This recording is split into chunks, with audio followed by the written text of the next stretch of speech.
Sinahon natin yan. Nakakalungkot lang yung mga DDS eh. Handa sila na talikuran ang kanilang pinapaniwalaan para sa mga Duterte. Ngayon ho, mga bossing, speaking of, eto nga, no? Speaking of yung sa mga korupsyon. Yung vice presidente, naalala nyo ho, mga bossing, na hanggang ngayon po eh hindi nasasagot, wala pa ding ibinibigay na dahilan sa atin o depensa sa atin patungkol po doon sa kanyang impeachment, patungkol po doon sa confidential funds, patungkol ho doon sa confidential funds, sa bribery at doon sa pagbabanta sa buhay ni Pangulong Bongbong Marcos, asawa ng Pangulo at kay Martin Romualdez ho, mga bossing. Wala siyang binibigay, di ba mga kababayan? Ngayon, syempre, may pagtatalo po, no? May mga debatehan po nung magkabilang panig. Panig po ng kakamping at panig po ng dating kakamping na si Rowena aka Gucci at Rolex Guanzon, mga bossing. Alam niyo po, akala ko yung mga DDS na sagigilid lang po, yung mga taga-komento nila dyan, yung mga nasa gilid-gilid lang ho, akala ko yung mga yon, mga boss chief amo sir, sila lang yung mahilig po doon sa mga ad hominem.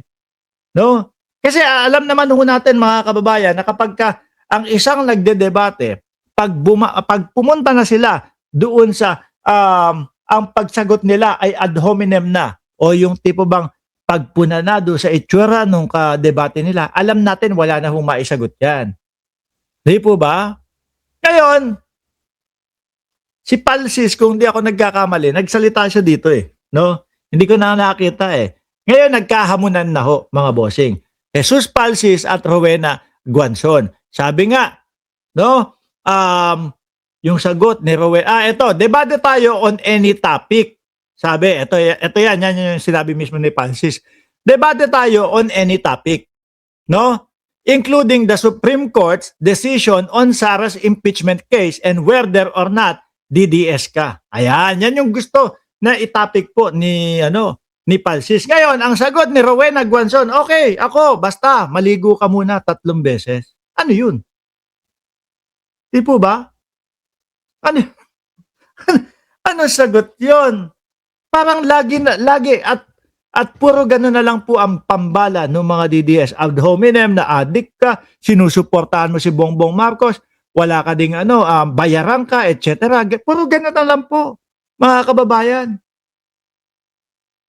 Ako base lang po sa aking mata sa nakikita ko kapag nasa labas si Guanzon. Ayoko magsalita. No? Tayo, eto, galing ho ako ng gym, mga bossing chief amo. Sir, galing ako ng gym at talagang kanina pawis na pawis ako. Hindi ako nagpalit kasi nga sabi ko, kailangan rumekta na ako na mag-vlog dahil maaga ako. Kailangan matapos. Pero kahit pa paano, tingnan nyo, hindi naman ako mukhang mabantot, majontot. Nung nakita ko na nagsisisigaw si Guanzon doon sa Rockwell, yung sinasabi niya, hindi ka naman naka-Gucci, hindi ka naman nakaganito. Mukhang majontot to, mga kababayan. Mukhang majontot, di ba? Ang hilig nila, ang dalas nila, yung mga tipong ganyan. Meron nga eh. Bumabati ko sa akin eh. Ano ba sinasabi? Hinahamak eh. Humahamak eh. Pero putik na yan. Pagtaas pa lang ng kilikili eh. Ang kapal na ho ng banil eh. No, yung tipo bang hindi na nila iniisip, nako kapag pala ako ay nanlait, mas masahol pala ang itsura ko kesa doon sa nilalait ko. Pero yan, inumpisahan nitong inumpisahan ni Jesus Palsis, mga kababayan, na magdebate tayo. No? Patungkol doon sa Supreme Court decision, doon kay Sara's impeachment case. Siguro, hindi to papalag din ho, mga bossing. Kung yun nga sila Sara Duterte, isama mo na yung 16 na abogado. Wala naman po tayong narinig na wala po tayong narinig na pagtatanggol nila kay Sara Duterte. Kumbaga, nakalusot lang po yung impeachment o na-archive lang po yung impeachment, mga kababayan, sa kadahilanan po na, ayun, dahil po, sabi nila, hindi pwede yung 2 impeachment o 3 impeachment sa loob ng 1 taon. Yun lang ho, mga kababayan. Pero kung tutusin, wala tayong narinig o wala tayong nakita ho, mga bossing, na paliwanag doon sa confidential funds at doon po sa mga pagbabanta sa buhay ng Pangulo. Buhay ni First Lady Lisa Marcos at kay Martin Romualdez. Wala po. Diba?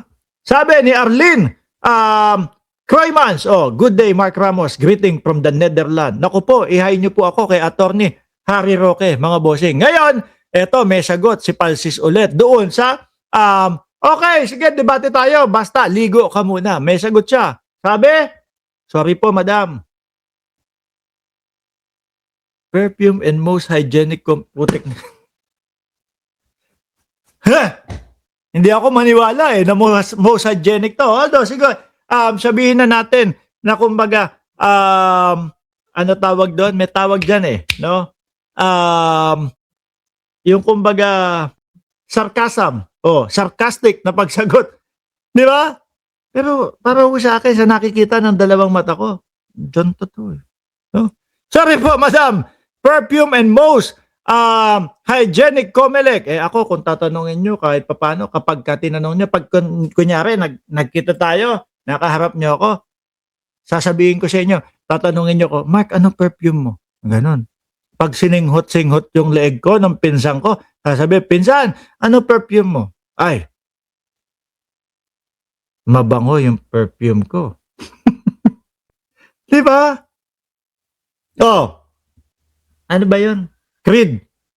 Aventus. Yun yung gamit ko. Yun yung pang araw-araw ko. Ngayon, Imeldific wannabe, Miriam Defensor second rate trying hard, copycat and blogger Rowena Guanzon.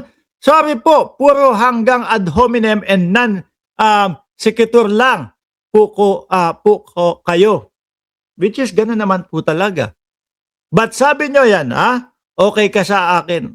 Okay ka sa debate. Kapag hindi ka nagbigay ng available date mo sa January at hindi ka sumipot for the debate, ibig sabihin, duwag ka. Ako, nakikita ko, hindi sisipot yan.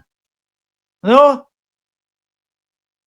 Wala nga ho silang maibigay na na depensa para doon sa vice-presidente. Sila pa kaya? Di ba?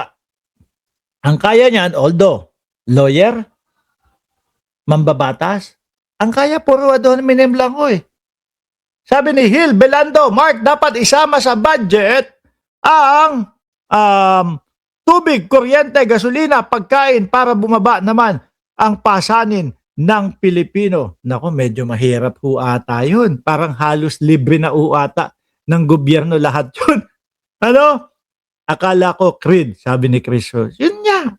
No? Creed o Aventus. Yun. Siguro nakita mo doon sa Facebook ko. Ngayon, mga kababayan,